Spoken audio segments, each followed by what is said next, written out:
Cool. Okay. Living under a government a million miles away that does not care or know what you do, what you like, what you believe in, what your ancestors were like, your values, and use you only as a tool for their political purposes and for them to maintain their power in the world, and not as you as an individual, but you as your own culture, you as your own identity. That is oppression.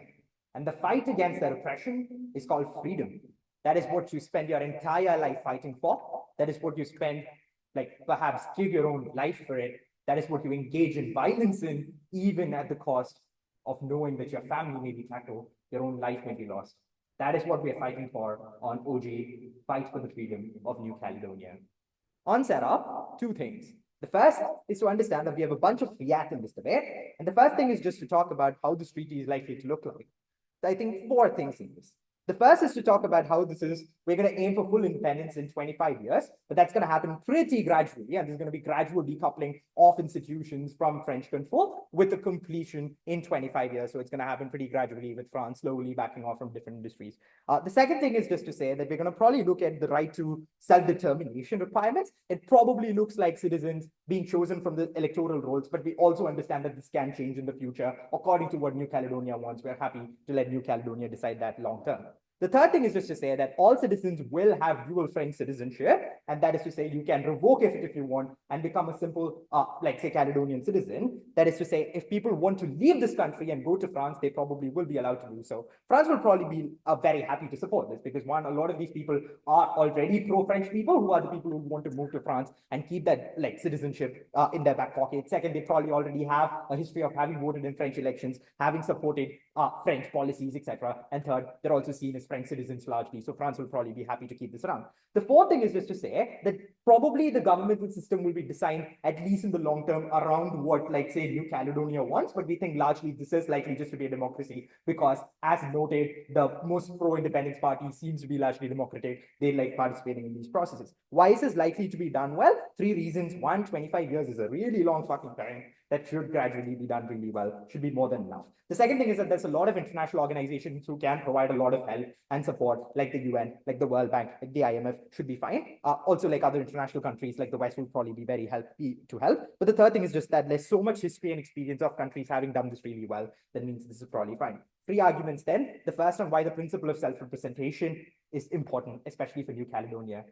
Four reasons for this. The first is that this is literally your identity, your history, who you are, your culture that is being taken away by some person who lives millions of miles away, who don't understand what you go through, making laws for you, maybe through like some representatives, but still making laws that they don't completely have any form of understanding on. That is in itself a harm of your identity. But the second thing is just to say that there's a bunch of reasons why the laws and policies that France makes are going to be fundamentally different. The first is that this is geographically really far away. This Pacific and Europe, like obviously thousands of miles away. Obviously conditions are very different. But the second thing is that the industries that these countries focus on are also largely different. Caledonia focuses on fishing. France, famously not a very popular fishing country, focus on other things. The third thing is just policy priorities. New Caledonia is stuck in the Pacific. They have other policy concerns to care about. France probably has things in the EU that they care about. They obviously spend resources on. Probably don't care about Caledonia that much. Third thing is just to say that French colonialism historically has been pretty violent in New Caledonia. And the biggest reason for this is that this being historically sanctioned by the Catholic Church. So they obviously see the New Caledonians as heretics. They see them as subhuman, which means they've always been okay with using huge amounts of violence to suppress and oppress them. We think that's a harm on its own. And the last thing is just to say that having more countries in the world that self-determine themselves, having more voices, more nuance in that is just a benefit on its own. Because now you have more representation. Now you have more diversity. Now you have more understanding of the problems everyone faces. This is of maximal importance in this debate. We don't want countries staying oppressed. The second thing is to talk about how this stops any form of violence in New Caledonia. This is really important in this debate for two reasons. One, people stop dying in the country and like huge amounts of resource loss, infrastructure loss, and all that. But that's the second thing. This is a precursor to any form of good policy changes to happen in this country, which is really important, right? Obviously, the people who largely choose independence are going to be the indigenous folks, the local folks, and to understand that there's a reveal preference in the info slide because the rates of support for independence have been growing to a large extent until the boycott happened. So of course on negative, since there's increasing independence needs and a real preference for that, you're never going to get to stop in violence because people are going to continue to fight for that. How do we stop violence? First, we simply give the separatists what they want, right? Which means that now they no longer have incentive to cause violence, but also second, them causing violence is seen as them being bad actors. They have no longer an incentive to keep fighting because that will reduce their legitimacy to form political institutions in the future, because they'll be seen as those who rioted against those political institutions in the past. So they probably have no incentive to do that anymore. But the second thing is just to say that now you actually get more resources to fight against this, because first you unlock a larger section of people who were scared of going ahead and saying that they wanted independence because they were scared of oppression from the Francophone supporters, but now you give them an incentive to not be worried of all that much.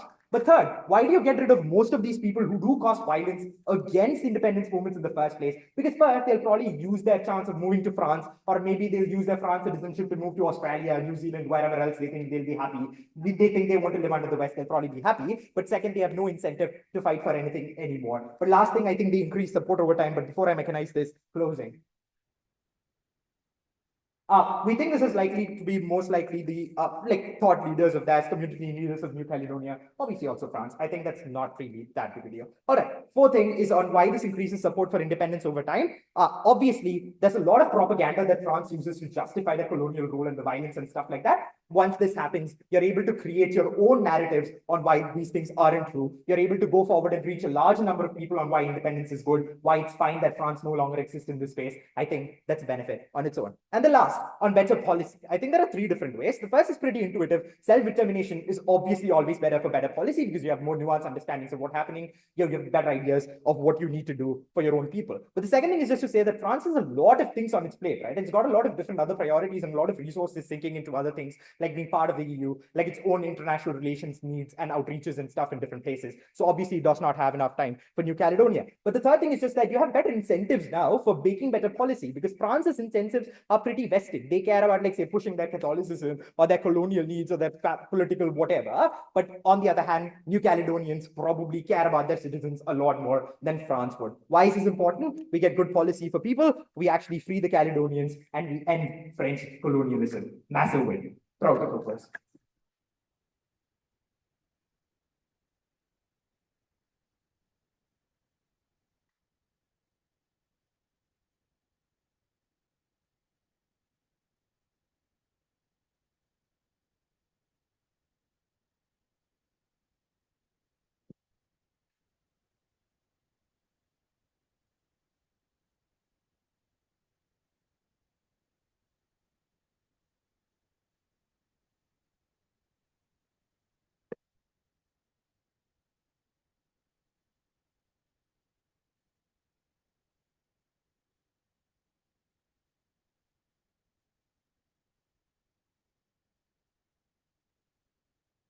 I'll be honest, I thought this grand final was going to be the media motion or the pop culture motion. So I was initially a little bit disappointed. But what you don't know about me is my second interest is New Caledonian politics and the identity and the self-actualization of Kanak people. And I can say for certainty in this debate, granting independence to a state where Kanak people are already a minority is not the way to do this. Panel, I would not encourage you to take opening government's claims at face value.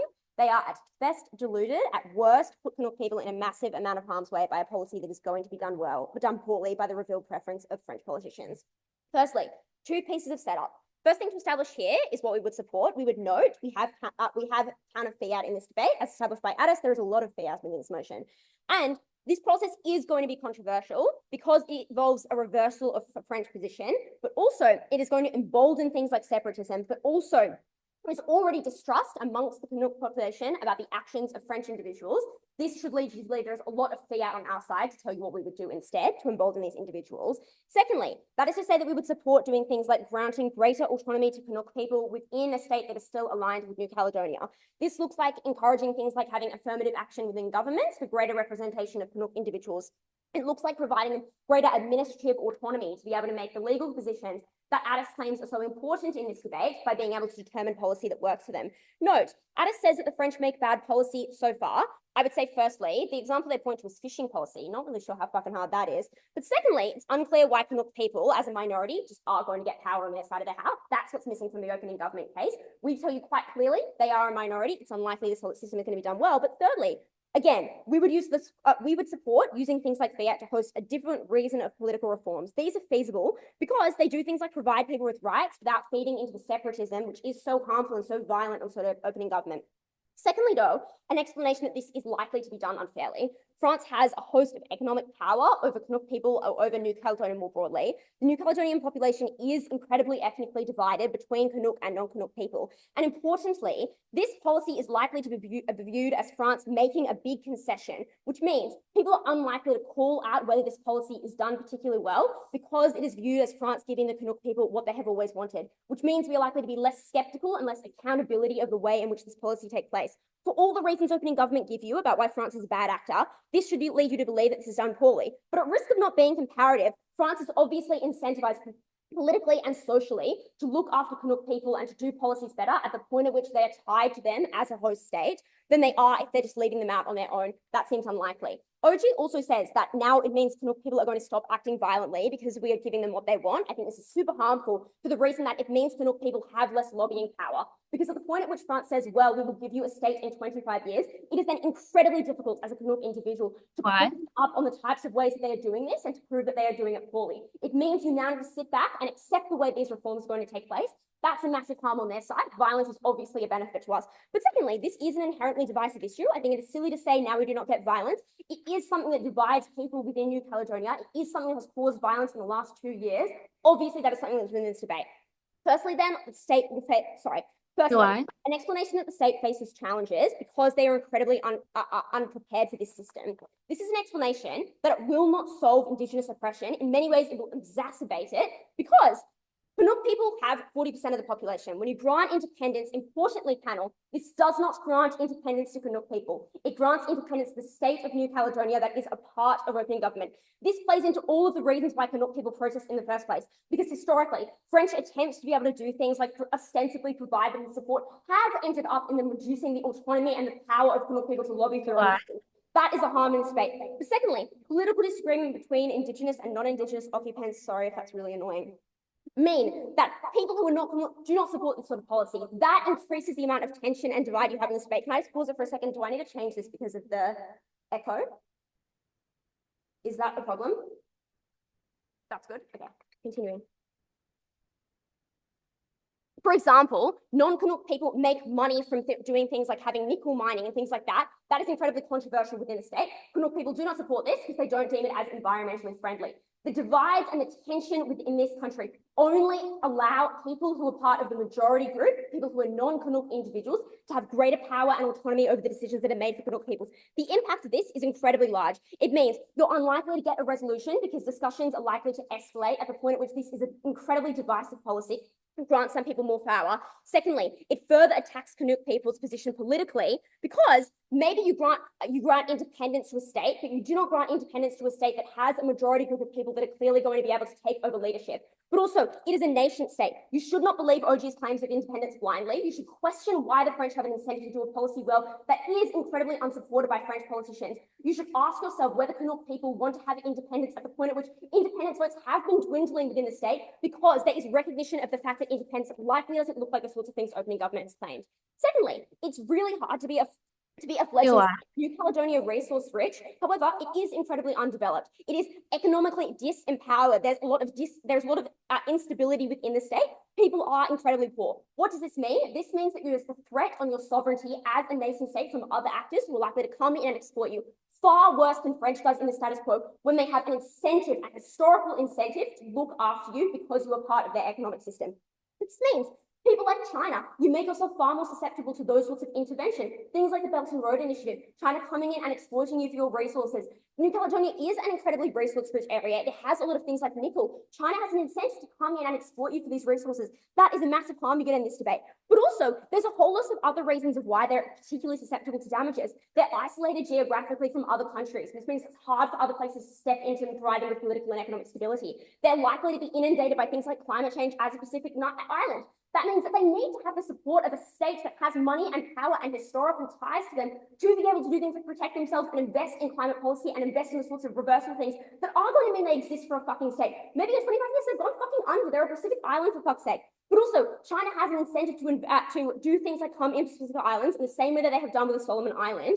If we are comparing doing things like leaving a state on its own without a stable political or economic system in an incredibly vulnerable position to other actors like China, as opposed to being part of French, accepting greater reforms that give you things like affirmative action and representation within the government, not allowing yourself to get dominated by non-criminal individuals when you become an independent state that is likely just going to be run in all the harmful ways that opening government claims.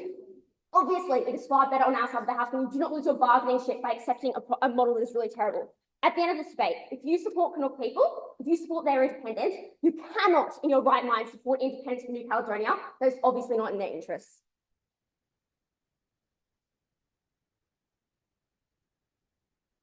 Really sorry for the technical difficulties. Please give me 1 minute.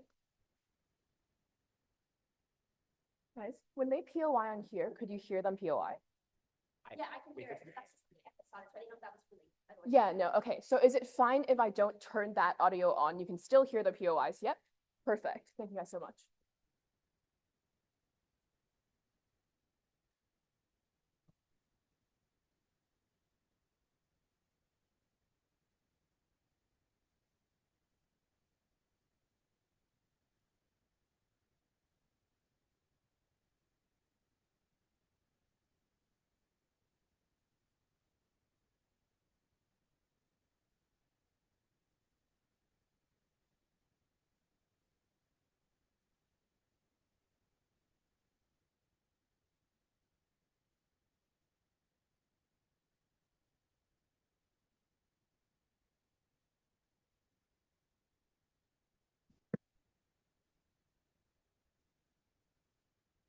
Just checking. Can the online team still hear me?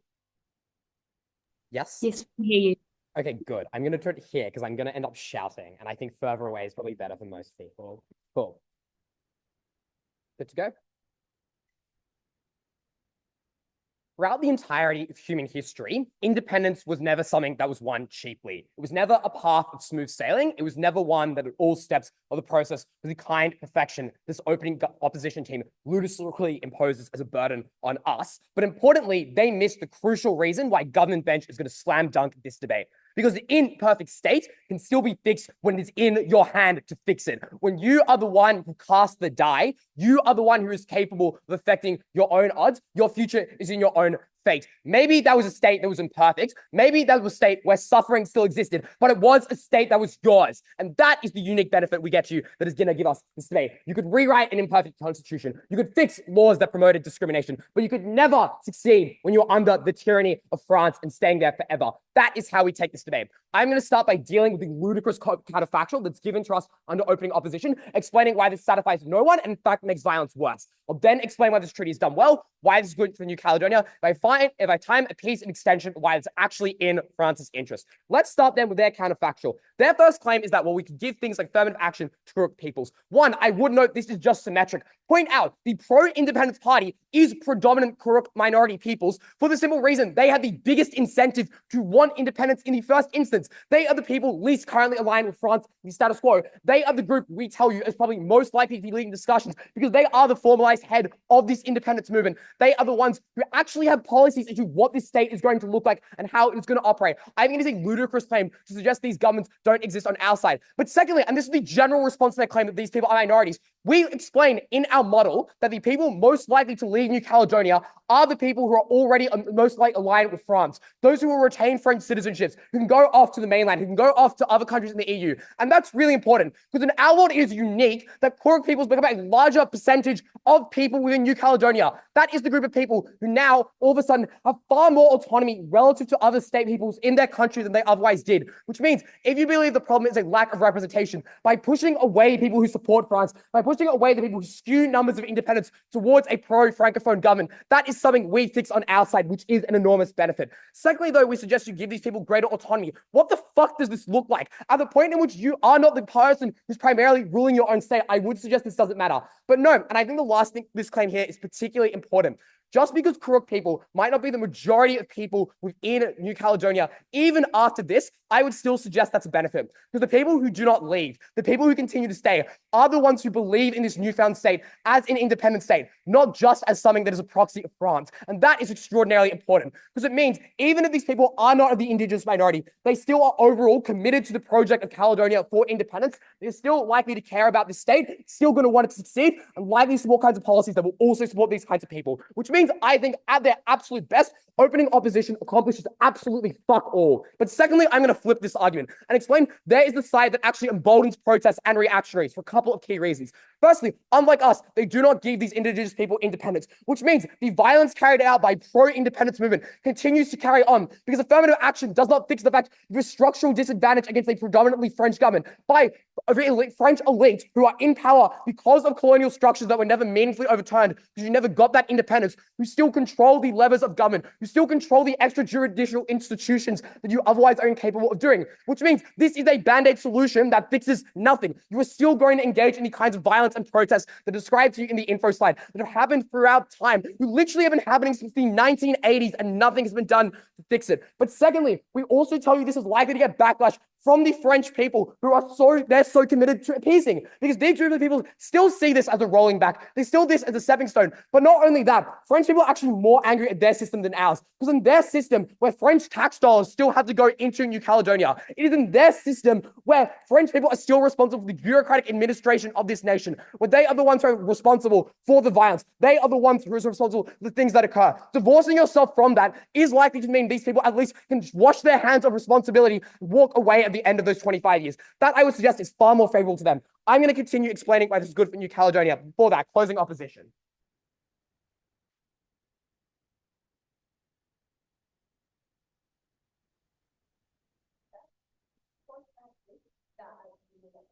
Wait, I'm sorry, what?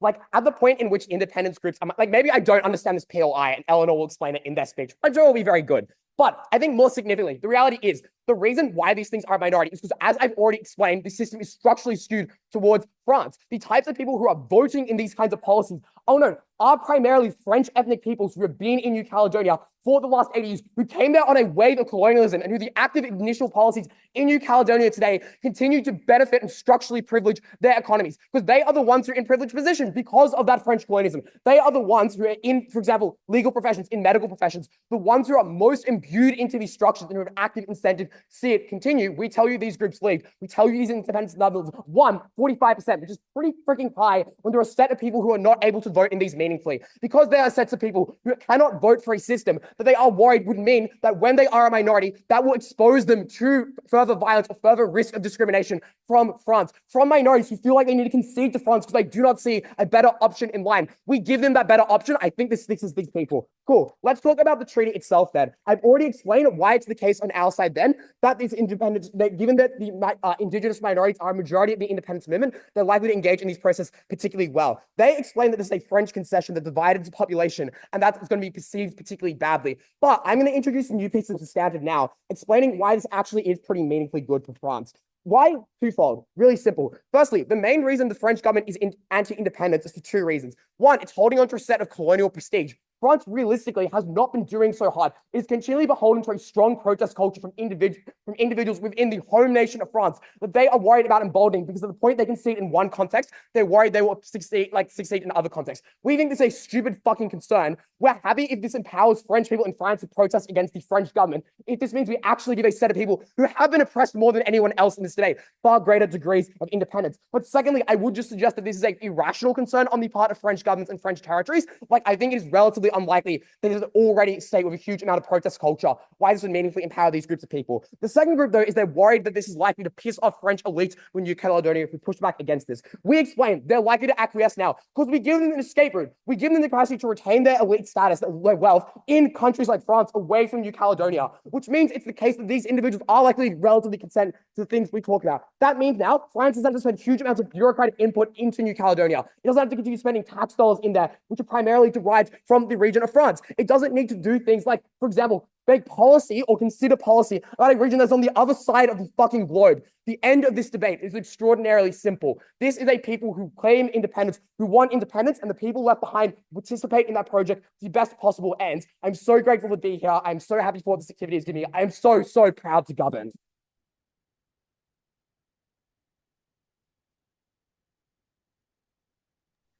I'm really sorry, and it's okay if you can't do this, but is someone able to tell us what the POI was that was given? We like couldn't hear it. I don't think they have the microphone. Like even just a summary would be amazing.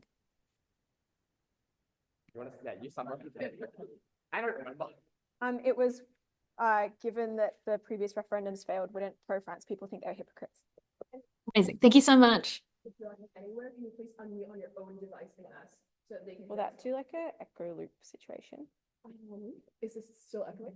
Well, like if they unmute on their thing, it might do a feedback loop. I think it's fine for the duration of the POI. Yeah. Okay. All good.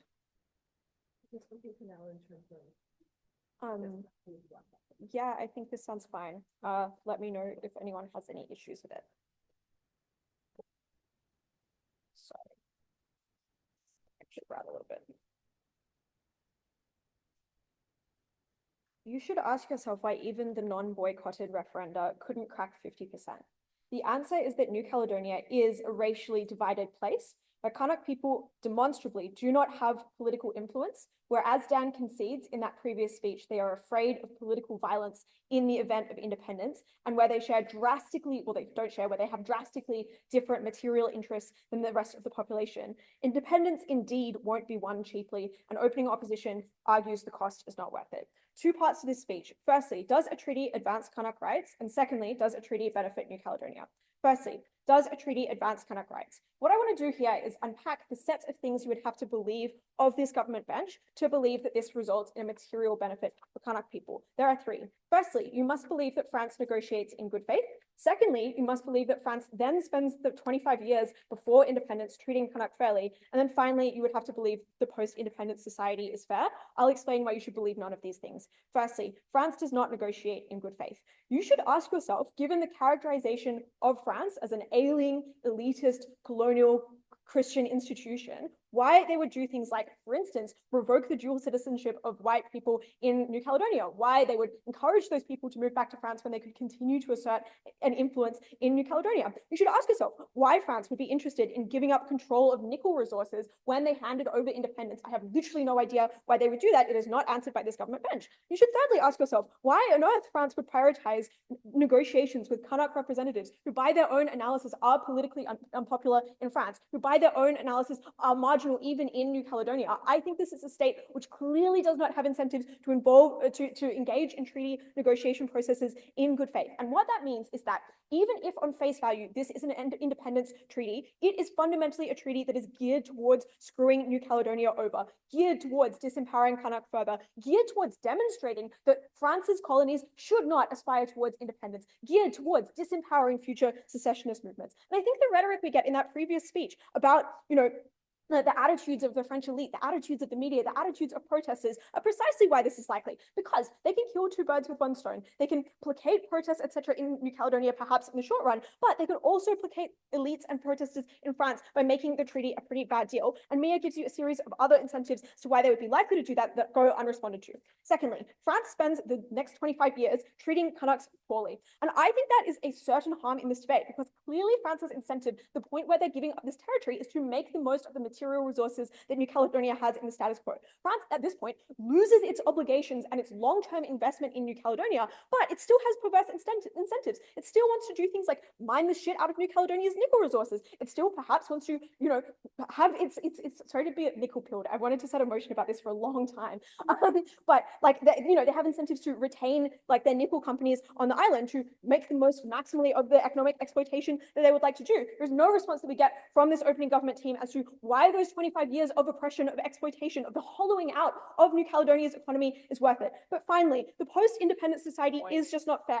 We get two responses in that speech. Firstly, they suggest that all of the racist white New Caledonians would just leave and the rest would be committed to the project of New Caledonia. No, they are committed to the project of things like nickel extraction. They're committed to the project of being a privileged white majority in a post-colonial country. You should ask yourself, do white post-colonial majorities tend to be woke? Look at Australia. Look at New Zealand. They are not. these are people who, by their analysis, are structurally advantaged in this country. They are able to take advantage of the rich material resources that New Caledonia does. And they do that through the dispossession and oppression of Kanak people. It is so unclear that they are committed meaningfully to a collective project. They're committed to their own enrichment. Dan's other claim is, well, it's okay going forward. You can do things like rewrite constitutions. Well, this concedes that you have a pretty long period of violence, pretty long period of instability, but it is just unclear and unmechanized about how you ever build the kind of consensus and political power that you would need in order to do that. And I think it is highly unlikely at the point where, as we analyze, you are poorer, at the point where you do not have access to economic resources, you do not have access to political empowerment. If at the end of this debate you're uncertain of any of these three premises, you should be very cautious about giving this debate to Gov on the basis of alleviating oppression, because we prove that overarchingly independence worsens unfairness, it does not make it better, and that it comes at the cost of more modest but more certain political gains. Things like better representation in parliament, things like having the capacity to self-advocate in institutions that actually have power. And I think that that is a certain benefit that opening opposition gives you in this debate. I'll take opening. Oh, sorry, closing. When Bougainville became independent from New Caledonia, UN observers came in and ran the election. France is signed up to the UN. They have to have those kind of obligations on them already. The process we run well. Yeah, so the problem is maybe at best that explains that the first election happens in a UN supervised way. It does not respond to the host of material we give you about the ongoing racial tensions on that island. And it doesn't deal with the problem, the demographic problem we observe, which is just that Kanak people are a minority of the population. So they would lose in the elections. It doesn't matter if they're being observed. All right, does a treaty benefit New Caledonia? Actually, I'll take opening while I'm at it. Yeah, as you explained, France for decades already exploited the soil, mined the absolute shit out of it. Why would the process that we describe as gradual mean that any of this extraction gets worse than it already is? Because there's plenty of nickel left and France wants to make the most of it economically. Things can get worse. All right. Does a treaty benefit New Caledonia? Opening government's claims are broadly about the specificity of policy. You can make super hyper-specific fishing policy, but specificity in policy is not necessarily good.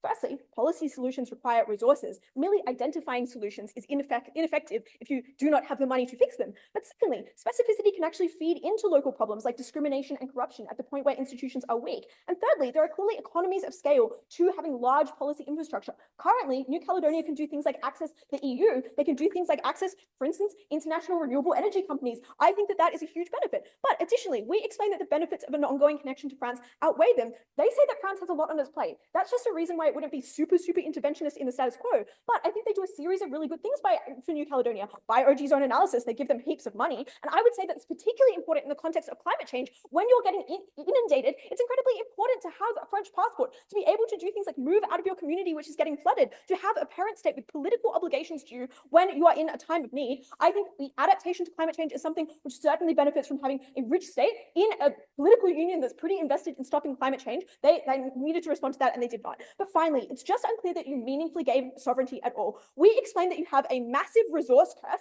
insofar as you have nickel reserves, but not the institutions or the money to take advantage of them, and that there is existing great power competition over the Pacific. What this means is that you do not meaningfully have the capacity to actualize your sovereignty at the point where nations like China, nations like the US are trying to subvert your democracy, trying to make the most of exploiting your resources. It is totally unclear that New Caledonia has, after independence, the military and strategic capacity to hold their ground. They probably lose out. Independence, I think, is clearly bad.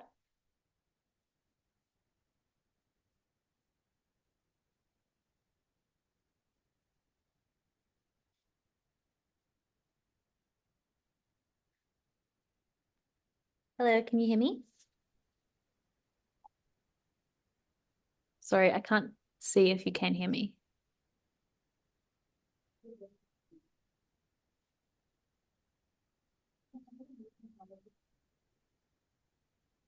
I'm really sorry, I can't hear anything right now. You're audible.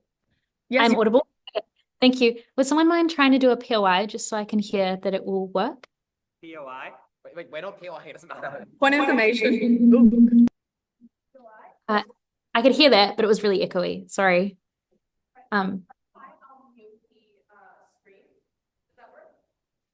Sorry, if someone's shouting, I can't hear if you're not close to the computer, I don't think, or close to a microphone. I think that the best option is for them to type POI if you could have the chat open. Yeah. You both have devices. Yeah. Excellent. And then just wait a little bit of time so that they can come up here to offer the POI, but we'll give you an extra 10 seconds at the end of your speech to account for the 10 seconds it takes for them to come up. Okay, that sounds good. Thank you very much, Harper.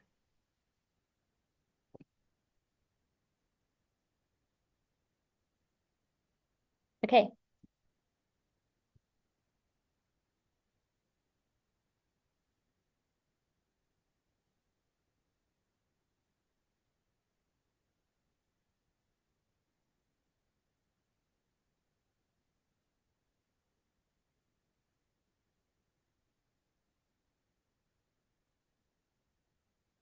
New Caledonia's population is not majority white.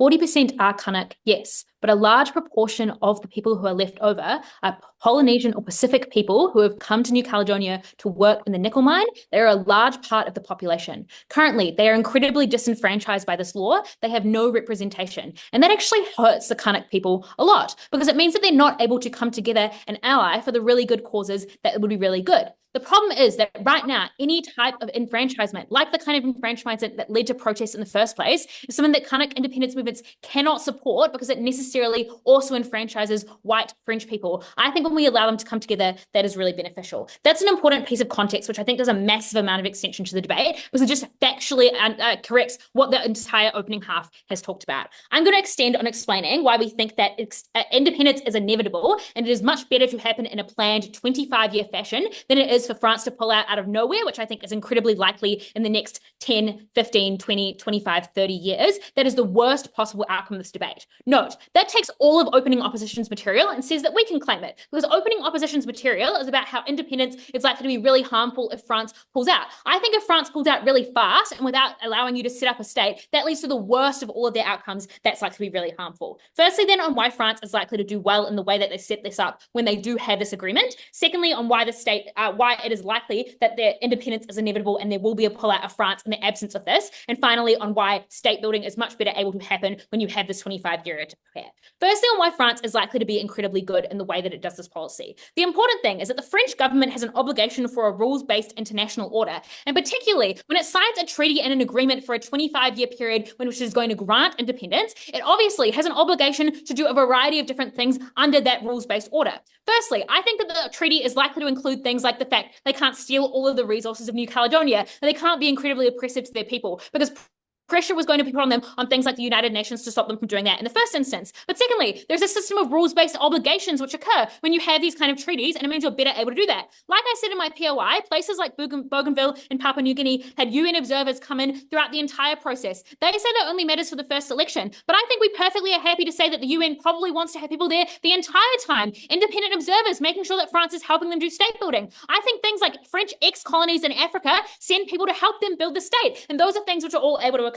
Second, two other responses here. Firstly, there is going to be a push from the United States and the EU for France to behave well, because they don't want New Caledonia to move to China when it becomes a new institution. But secondly, they generally just want democracy to be a success. And when the democracy of New Caledonia fails, that is a massive propaganda victory for nations like Russia and China. US and the EU want France generally to be good. They want the democracy to be set up well. They are likely to push them in that way. Thirdly, I think France is likely to be pushed by MNCs who already exist in New Caledonia, because I think there is a potential likelihood that if at the end of the 25 years, if France has behaved well, they might be allowed to stay in that country. And that's really beneficial for them. So they're likely to push them to also behave well to make sure they don't get kicked out. All of that means is France is likely to do this incredibly well. Okay, on why it is inevitable that there will be independence. I think the first thing to note is that the Kanak people are unlikely to quit. Look at the evidence they already exist, right? The fact that they have been doing this for 30 years. But secondly, more recent kind of attacks by police and things has galvanized them, and they will become more and more violent over time, and they will continue to do so. I additionally think they get support from nations like China and Russia, which continue to allow them to fuck over,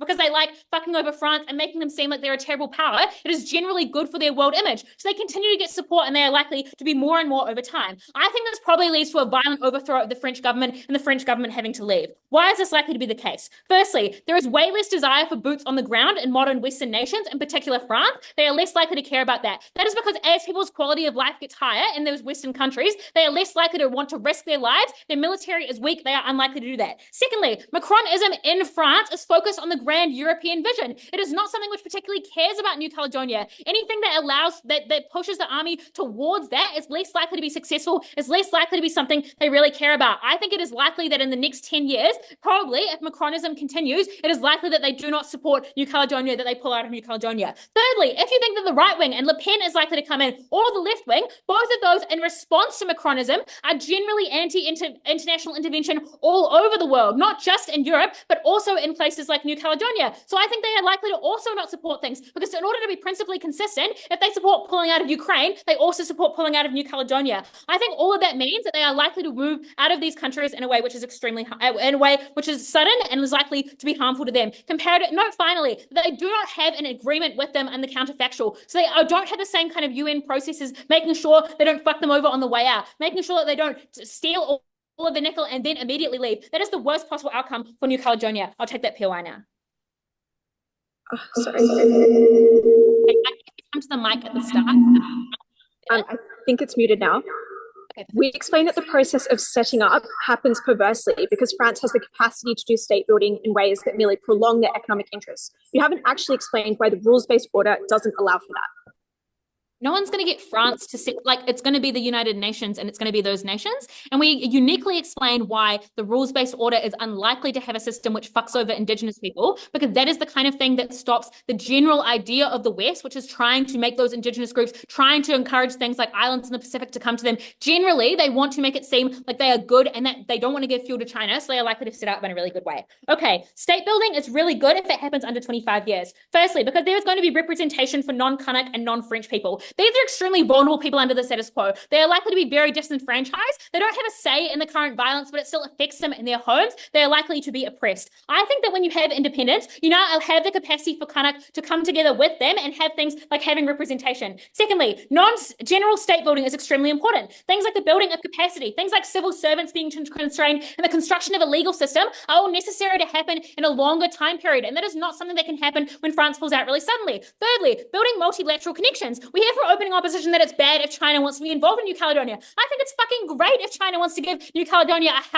lots of money. Or comparatively, you can play off the two nations against each other because they both know in 25 years you will be free. You can ask for more and more aid for them and get more and more money in a way which is really beneficial. You can better review all of the options. Fourthly, general long-term plans are extremely valuable. The final thing to note is the material that we get from them is to say, well, it's just going to be the white French people who dominate, so there's no point in this government anyway. I think the state is likely to reflect all of the interests of people. Firstly, because as we say, the white French people are not the majority in New Caledonia, so it is likely that people are able to come together. Secondly, the other 60%, which are non-Kanak, are a split between white French and the other Pacific people. So you have the ability to play off those groups against each other to get representation. Finally, I think the way that it's set up is likely to have specific representation. For example, you have electoral boards or you have Pacific representative like Mana Whenua seats that exist in New Zealand. All of that means you are likely to get extreme success of the state. State building is better when it happens until 25 years preps instead of out of nowhere when Le Pen decides to pull out of New Caledonia.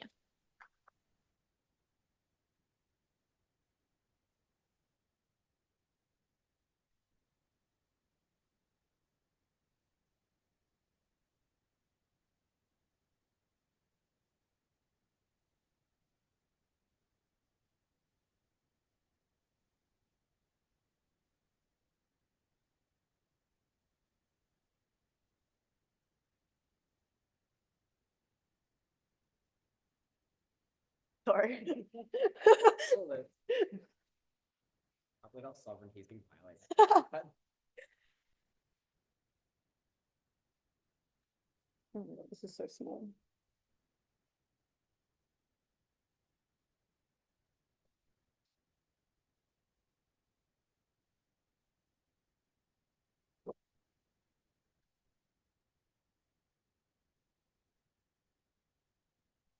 CG tells you that independence is inevitable, that independence will occur.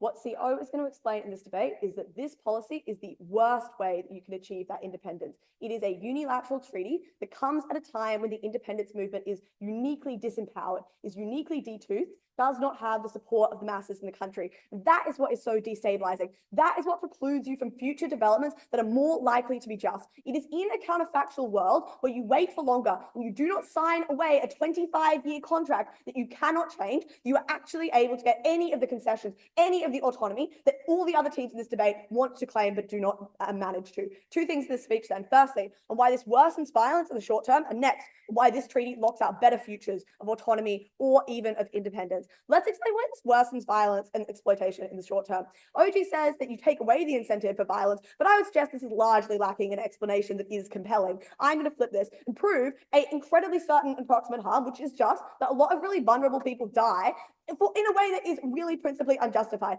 And I'll note that while OO does point towards this, I think I will do a substantially better job of explaining to you why it is likely, why this is a particularly unjust form of violence people ought not to have imposed on them outside of their will. And I think the intuition part behind this is just to say that this death is likely to be targeted towards Kanak people, who are the most likely to be targeted by backlash. And unlike where you might fight for, while certain groups may fight for independence and may, in that sense, there may be some justice to the violence that is occurring, this is an unjust form of violence because they did not ask for this form of unilateral treaty to occur between them, but they face backlash from other groups against them over it, which is something that we ought to oppose. Let's explain what happens within New Caledonia there. And I think the first thing to note here, which I do in my POI to Dan, is just that a large group of people actually did not vote to leave France, right? So even though there has been growing support for independence, there is obviously still a really large group of people who do not want it. And while OG says these people will just leave, obviously that is a long-term thing. They do not want to leave. They view themselves as French people, but also as New Caledonians who feel like this is taking their country away from them,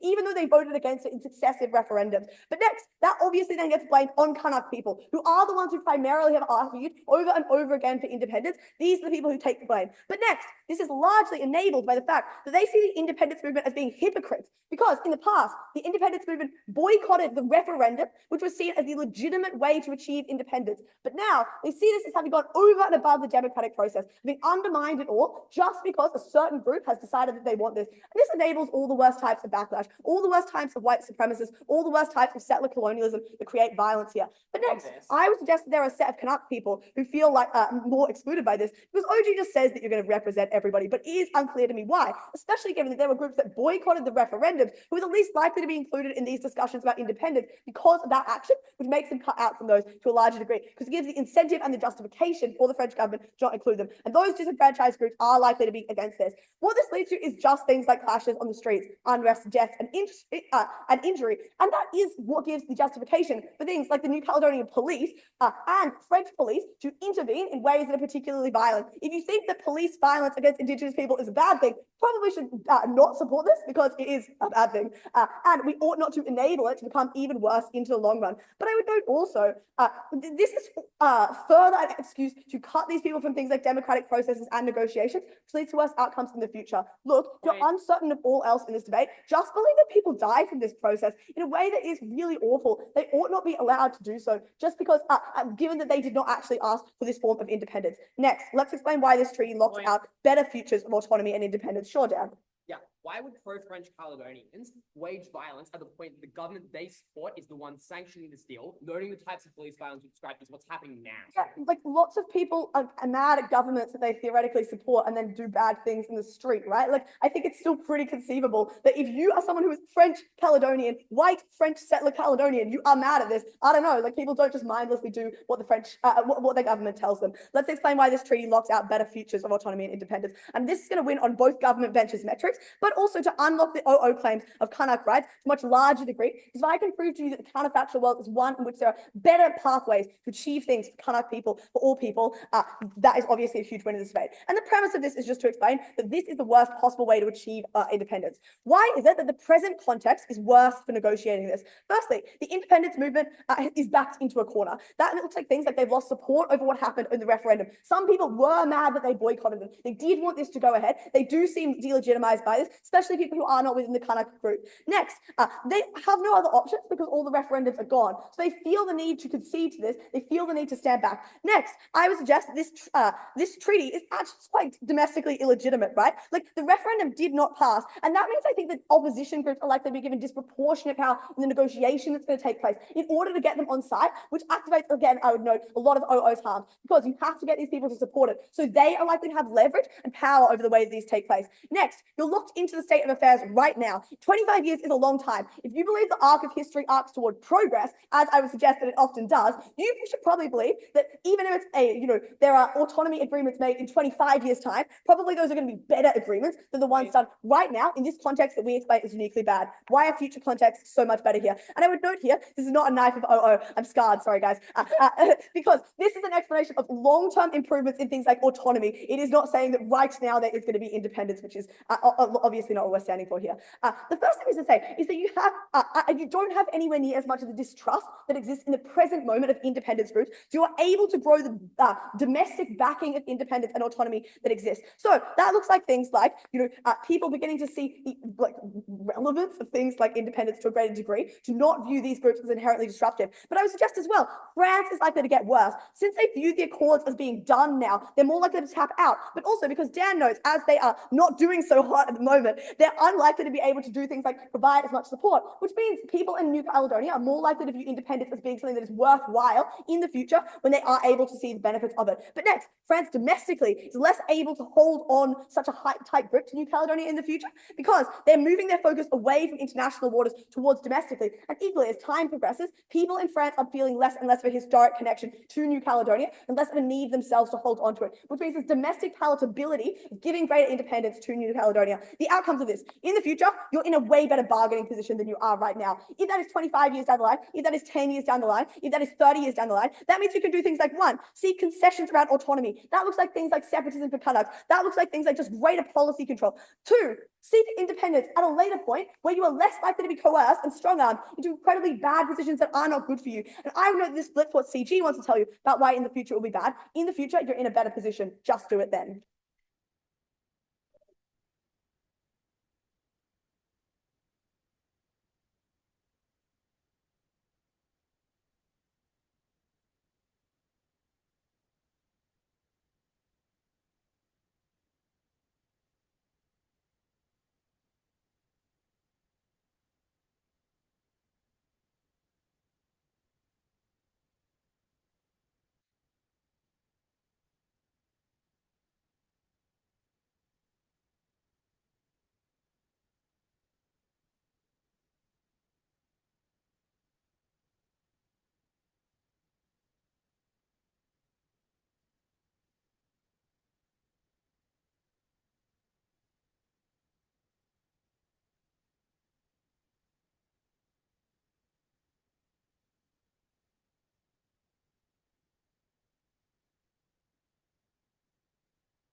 Closing opposition just told you that you need to wait in order to create the treaty. But this completely ignores everything that we've just been telling you, that the longer that you wait, the more risk you create of France pulling out, creating an independent state, and literally the worst way possible. This completely fails to engage with everything that we try to tell the opposition all across the line. Look, I think I'm going to start off by talking about why we take down closing opposition, then on to opening opposition, and lastly, why we bring forth stronger arguments than opening government was able to do. So let's start off with opening opposition. The crux of the argument they start to bring forth is that we should wait longer instead of agreeing now under the premise that we're going to start to have things go upwards and things will become better, so we'll be in a better place to create the treaty. I think what this fails to do is completely engage with any of the context of the status quo that we are in right now. I think it's important to know that things are literally going to shit. There are such massive protests, and the longer that you go, the more risk that starts to accumulate. Okay. Let me tell you that firstly, we need to do this now firstly, because French politics is likely to become less and less happy with the situation in New Caledonia currently. This increases the chance that they are just going to pull out entirely and just leave New Caledonia to deal with it on their own. We tell you that this is going to be quite literally the worst scenario possible, because you get all of the bad impacts that they try to tell you, all the bad impacts which opposition has talked about throughout this whole debate of independence, but you get them exponentially worse when it is unprepared and when you just appear to be so much more incredibly unstable. Okay, secondly, they try to tell you that you're going to get massive protests from the people who don't vote for independence within who didn't vote for independence within New Caledonia. I think firstly, what we've told you, is that now is a uniquely important time in which you can get the non-white population of New Caledonia to create unity within both the Kanak people and the Kanak people, no, the Kanak people and the Kanak people who are not white can create unity against the white French people. I think then what this creates is that this is going to be the situation in which it's going to be most likely for Kanak and non-Kanak to align together, non-Kanak Polynesians to Kanak together. Because under the status quo, Kanak people cannot unite with non-Kanak people because they cannot align with Pacific non-Kanak people right now, because it means that there's a possibility that white French are going to get a vote. I think in a situation where they know that independence is secured for them, there is going to be likely to be much more cooperation between the two groups. What this then does is that all of this white non-Kanak population, which has been debated so much throughout this whole opening argument and even now in the case, just completely goes out the window because they just don't have the majority to do all of the dangerous things that they try to tell you about. Even if they are pissed, even if they throw protests, there just isn't going to be enough of them to create such a significant impact, especially when there is the support of France. We also tell you that these protests are just going to be objectively exponentially worse in a situation where France does just pull out and there's less legitimization for the Kanak people within New Caledonia. Okay. So then I think at the end of this, what we're able to do is tell you that there's actually just no feasibility for the situation getting better the longer that you wait, because there's actually no situation that there's actually just the longer that you wait, the less and less likely it is that you're going to be able to have New Caledonia be stable and have that unity between the Kanak people and the non-Kanak people, which is so necessary to giving Kanak people the most power and voice within within New Caledonia, which everyone has agreed is just such an incredibly important thing within this debate. I think that when you have Kanak people and non-Kanak people unite, it's going to be incredibly valuable. I'll take a point right now from closing opposition. Sorry, they don't have one. Your team characterizes MNCs as closely involved in the formation of New Caledonia as a state. Don't they have pretty huge incentives to throw their weight behind the pro-mining anti-Kanak factions, white or not? You can't fiat in that the UN has the power to fix the political economic realities of being a fledgling post-colonial state. I think what we're trying to tell you down the line is that the UN is going to be incentivized to make sure that the contract between France and New Caledonia is going to be good. So then all of the stuff that you try to say about how the treaty just isn't going to go well and things are going to be so bad over the 25 years just simply isn't true, because we don't think that the UN and we don't think that France in general is going to just go ahead with a really shitty treaty. Especially if you try to frame it under the premise that if you don't have the treaty, somehow France is going to care about Kanak people, which I'm going to get into now when we talk about how we take down the opening opposition. Okay, I think they brought forth three main things. Starting off, firstly, they tried to bring forth this argument about New Caledonia is going to be left particularly vulnerable to other countries to go invade them. First, let me tell you the objective fact that New Caledonia is going to be significantly more vulnerable to other countries if France suddenly pulls out, because now they have the support of no one and they still have all of the great resources that you talk about. So it's significantly more likely that countries like China are going to try to exploit them under their side of the house, in which you have to recognize that independence is imminent. Secondly, we told you that France has all the same reasons as other countries throughout the 25 years to try to foster a good relationship with New Caledonia for all of the benefits that we talked about. So it's going to be incredibly likely there is going to be some sort of good relationship between them, to the point in which France is going to want to support New Caledonia and defend them from other countries, just simply because it just doesn't bode well for them if other countries do try and invade New Caledonia. Thirdly, we told you that even if France isn't on their side, we think other ex-French colonies are going to be there to give protection to New Caledonia. I think then all the stuff the opening opposition tries to bring forth about New Caledonia being left incredibly vulnerable just goes out of the window. Secondly, they try to talk about how Kanaks are not going to have power within this independence. I think that we've sufficiently responded to this enough. I'm going to go back through it. We told you that Kanak are 40%, other Polynesian people are 30%, and white people are only 30%. So because of this alliance, that is incredibly more likely to happen when Kanak people and non-Kanak people who are not white are going to bond and try form a connection against these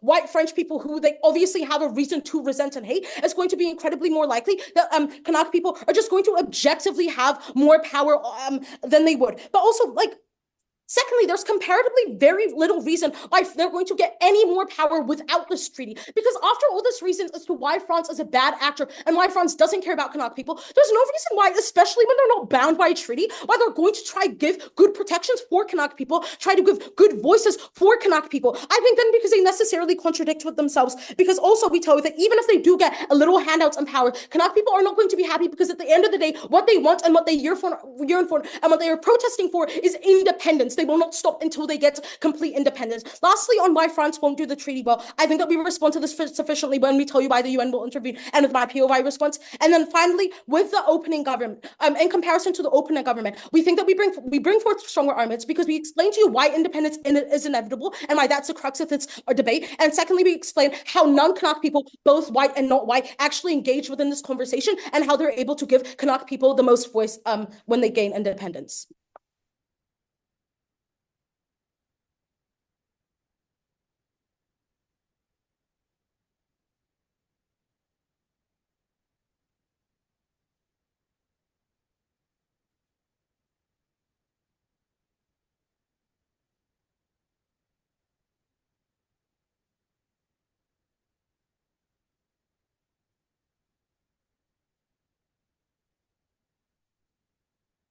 I have to speak like this. Okay, that's a bit awkward. I have a lot of stuff. As close. Oh, yeah. Okay, give me a second.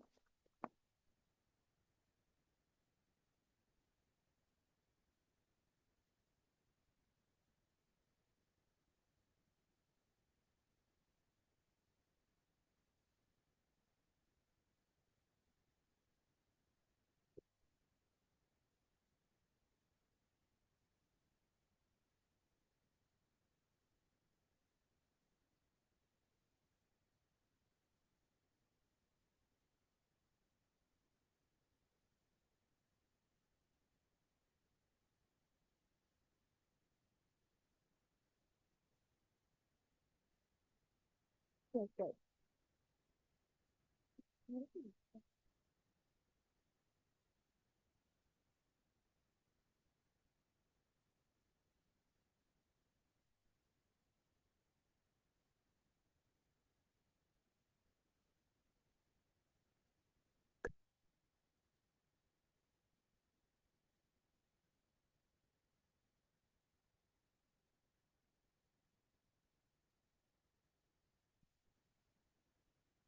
Okay.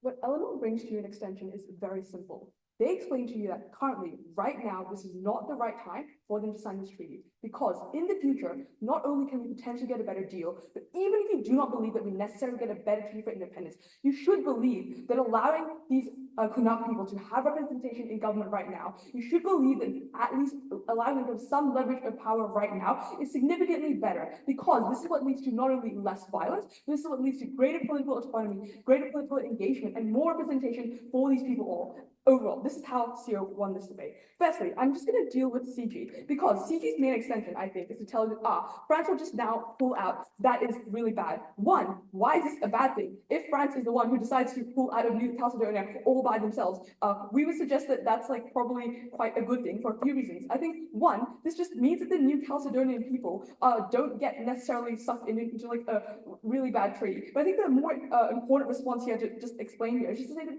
it's very impossible for France to just decide to pull out for all the reasons that all the other teams give you about why France cares so much about them economically and all those sorts of things.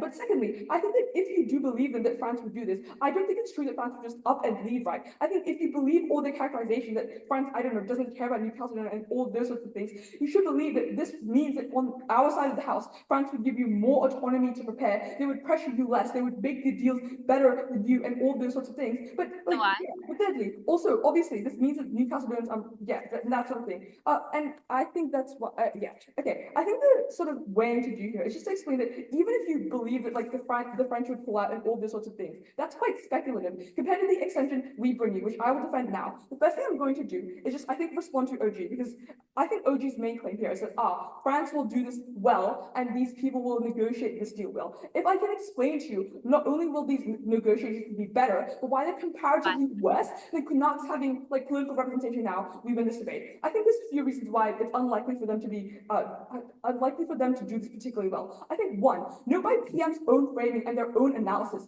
they explain to you why it is the Kanak leaders who are negotiating this deal, which means even if you believe that these leaders have the absolute best incentives to want to negotiate this deal, you should believe that because they are thinking, oh my gosh, this could potentially be like the first deal we ever get, blah, blah, blah, blah. You should believe that the willingness they will have to actually hammer out a really good deal is quite low. They're probably more willing to just grab the first thing that like France tells them. Why is it really harmful? This is really harmful for a few reasons. I think one, I think both government teams assert to you that this will be done well because international organizations are watching and those sorts of things, because France won't screw over New Caledonia economically. I don't think for our harms to kick in, you have to believe that like France would be like, we want all your nickel reserves, we want everything that you have, right? I think what you should plausibly believe is just that France would input things in the treaty, saying things like, we're gonna have like some certain French politicians still remaining in a lot of power, but more importantly than that, things like saying we want massive, like at least majority control over your nickel mines and all of those sorts of things. But I think the third response to give here is just like international organizations, even if you believe them that they're really good, it's unclear why they would step in sufficiently to fix this problem and those sorts of things. I think the fourth response here again is just to explain that this is unlikely to be like done particularly well because these Kanak leaders will think that these concessions were worth it. Why is this incredibly harmful and why does that activate all the harms? What Eleanor explains to you in extension is that it is just awful for this to happen, because not only is this the tipping point for violence and those sorts of things, but because they are the side that means that the Kanak people don't get representation in parliament, all those sorts of things. And I want you to know, this is the precondition for things like greater independence, greater autonomy, and those sorts of things. I think OO counter-models this, but they don't necessarily explain this to you. What Eleanor explains is that waiting a few years, waiting over time, what does this mean? It means that firstly, having at least some Kanak representatives in power means that the Kanak people on the ground, they can fight for policies that actually cater to them, not just like affirmative action and those sorts of things that point you, but also policies that just make sure that these people, have welfare systems, they have jobs, they have discrimination protections, all those sorts of things. These are concrete benefits that you should weigh incredibly highly in this debate, because the Kanak people, by getting these concessions and realizing they have these concessions, this is what leads to them getting, less political violence. This is what leads to them getting less angry and all those sorts of things. Comparatively, on their side of the house, when you lock them into this treaty where they think, we literally have to wait 25 fucking years to get our independence, but more importantly than that, they see France extracting their resources. They see France screwing them over. They see the fact that even if you believe CG at their absolute best, that, even if you believe CG at their absolute best, that, it's not the white elite that are the majority of New Caledonia.